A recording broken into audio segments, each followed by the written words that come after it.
হ্যাঁ গাইস, তো আজকে আবার একটা নতুন ব্লগ নিয়ে চলে এসেছি। তো আজকে 20 এপ্রিলের ব্রাইডের ব্লগ নিয়ে এসেছি। তো এই যে আমরা ব্রাইডের বাড়ি চলে এসেছি, আর ব্রাইড আমাদেরকে নিতে এখানে এসেছে। এই যে ব্রাইড আমাদের, আর এই যে ব্রাইডের মা। তো আমাদেরকে একটা ঘরে বসতে দিয়েছে। আমাদের 4টা টাইম ছিল, তো আমরা পাক্কা 4টার সময় চলে এসেছি এখানে। কিন্তু আসার পর আমাদেরকে 2 ঘন্টা আবার অপেক্ষা করতে হয়েছে। তো এখানে বোর হচ্ছিলাম। তো এর হচ্ছে মানে এর বলতে আমারও পিঁপড়া কামড়াচ্ছে, একেও পিঁপড়া কামড়াচ্ছে। তো এখানে কি করে চুলকোবে। তো সেজন্য আমি বলছি যে দেখ, দুজনকে আমাদেরকে পিঁপড়া কামড়াচ্ছে। এখানে বসে থাকতে থাকতে তো এখানে আমরা অনেক হাসাহাসি করছিলাম, কথা বলছিলাম দুজনে মিলেই। আর ব্রাইড আমাদেরকে যেমন 4টা টাইম দিয়েছে, তো আমরা 4টার সময় চলে এসেছি। ওর তখনও গায়ে হলুদ কিচ্ছু হয়নি, তোমরা যেমন দেখলে। তো 2 ঘন্টা অপেক্ষা, 2 আড়াই ঘন্টা অপেক্ষার পর হচ্ছে আমরা বললাম যে আমাদেরকে তাহলে শাড়িটা দাও তোমাদের। তো শাড়িটা আমরা হচ্ছে পিন করে ততক্ষণে রাখি। তো তারপর শাড়ি দেওয়ার পর দেখো আরও একটা ঝামেলা, এখানে কি কাণ্ড। শাড়ির আঁচলের দিকে রয়েছে ব্লাউজ পিস। আর ওদের মধ্যে নাকি যেহেতু ওরা মুসলিম ছিল, এক একজনের এক একটা নিয়ম থাকে। তো ওদের মধ্যে নাকি বরের বাড়ি থেকে শাড়ি নিয়ে আসে। তো বরের বাড়ি থেকে রাতে ওকে বিয়ের আগের দিন হচ্ছে শাড়িটা দিয়ে গেছে। তো ও আর হচ্ছে দেখেনি যে ব্লাউজ পিস এখানে সামনের দিকে। আর সাধারণত ব্লাউজ পিস সামনের দিকেই বেশিরভাগই থাকে শাড়ির। তো কেউ বলছে কাটা যাবে, কেউ বলছে কাটা যাবে না, এই নিয়ে আবার অনেক লেট। তো আবার শাড়ি রেখে দিলাম। তারপর প্রায় 2 আড়াই ঘন্টা পর, পাক্কা 2 ঘন্টা পর এসছে। একদম মাথায় তেল দিয়ে, সম্পূর্ণ মাথায় তেল দিয়ে চুল ভিজিয়ে, আর এক গাদা হলুদ মুখে লাগিয়ে চলে এসছে। আমি এখানে তো অনেকটা হলুদ তবুও তুলেছি টিস্যু দিয়ে। আর এখানে দেখো, ওকে আমি বলেছিলাম যে তোমার ফেসটা হচ্ছে একদম ক্লিন করে রেখো, কারণ ওর ফেসে প্রচুর পরিমাণে লোম, প্রচুর পরিমাণে মেকআপ ওর ভালো লাগবে না। জানোই, বুঝতেই পারছো যে এখানে কত লোম ওর ফেসে।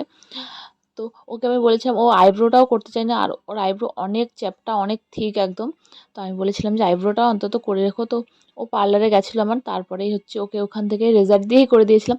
সেদিন বলেছিলাম যে ফেসটাও ক্লিন করে নাও, কিন্তু ও সেদিন বলছিল যে না আমি পরেই করব, বাড়িতে করব। তো আমি বলেছিলাম ঠিক আছে। লেট, তারপর হচ্ছে এখানে আবার লেট। তো ও যেহেতু করেনি, তো আমাকে করে দিতেই হবে, কারণ এত লোমের মধ্যে মেকআপ করা মানে অসম্ভব ব্যাপার।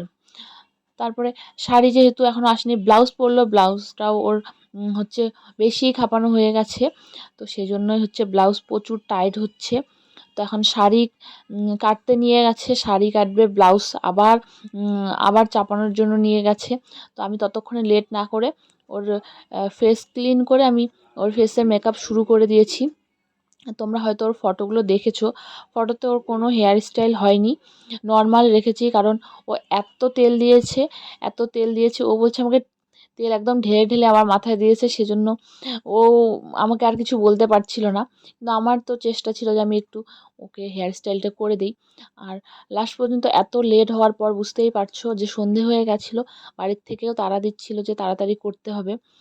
ফেস মেকআপের সময় সেরকম তাড়া ছিল না, আমি রিল্যাক্সেই করেছিলাম।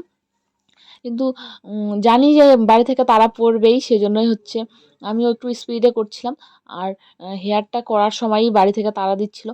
দেখতেই পাচ্ছ যে এখনও শাড়ি টাড়ি পরাইনি, কিছু পরাইনি। তো ফেসটা করে আমি শাড়ি পরিয়েছিলাম। তারপরে হেয়ারটা যখন করতে যাচ্ছিলাম, না ক্রিম্পিং হচ্ছিল, না কার্ল হচ্ছিল, কিচ্ছু হচ্ছিল না, ভেজা।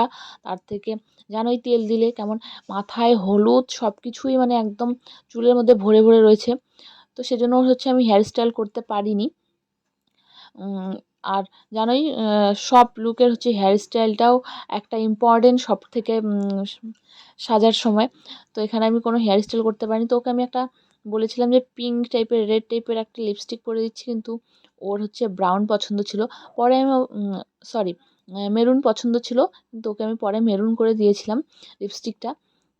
আর আমি বলেছিলাম ওকে এই কালারটা ইউজ করতে। তারপর দেখো ওর ফাইনাল লুক এটা এসছে। আর বললামই যে তারা দিবেই, তারা দিয়েছে। তারপরে ভিডিও নেওয়া হয়নি, আর সেটা ভুলেও গেছি।